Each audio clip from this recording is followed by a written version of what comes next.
So, starting with the Barbarian, the optional features they get are Primal Knowledge, so they get one more skill proficiency from the Barbarian list. It's nothing to write home about. And it could patch fix over not taking a skill that turns out to be pretty useful in the campaign. You'll see that as well in a lot of the other classes as well with the versatility features. But in terms of skill, Barbarian's already very strong in the combat side of things at early levels, so you're never going to be useless. They also have instinctive pounce. You get to move half your speed when you start raging.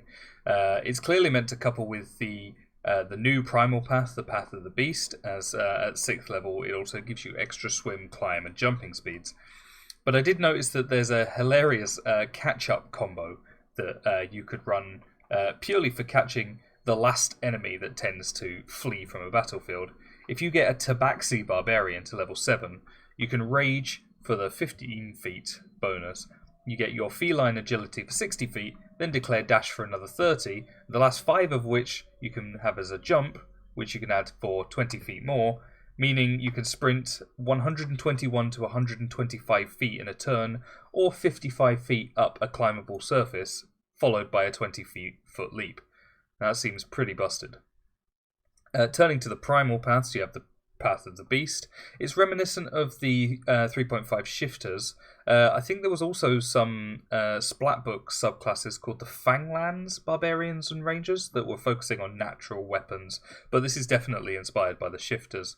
Up until 14th level, it lends itself to a sort of a self-sufficient or even a solo character, because it's got lifesteal, you can't be disarmed, you get buffs to your armor class, and you get crowd control at level 10. There's also the Path of Wild Magic, which I really quite like, actually, and it doesn't seem particularly broken.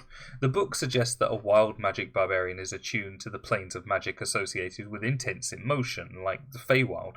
The subclasses I read it, however, reminded me more of a character that's been touched by the Spell Plague, which I'd love to try out. Most people recommend that if you take the Magic Initiative feat, you can use that as a sort of a flavour as to gaining a spell scar. Now, the wild magic has a few effects that can sort of hinder or harm your allies as well as your enemies, but the damage doesn't scale with level, it only scales with the DC difficulty. And nevertheless, a party that can adapt around an unpredictable barbarian by wading into melee or keeping their distance would be more effective with this subclass.